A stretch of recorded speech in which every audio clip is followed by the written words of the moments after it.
Really thought this magnetic dispenser is a cool idea.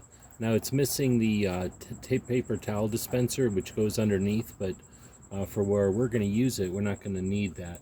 But this one is neat because even though it can go onto screws or some kind of a hooks to be physically connected to a surface or a wall, it's got these large magnetic panels, as you can see, very substantial. And this way they can go right on the side of a refrigerator, or in our case a big freezer, and they're going to hold any kind of rolls. So if we open up the front here, we can see this one has a set of cling wrap, or a roll of cling wrap in it.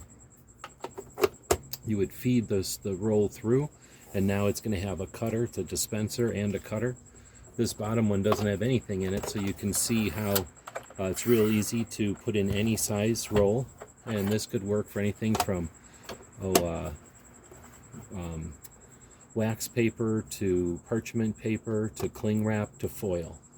It also has a paper towel dispenser that you can hang underneath. Very handy item, mainly because it's magnetic. Hope this helps.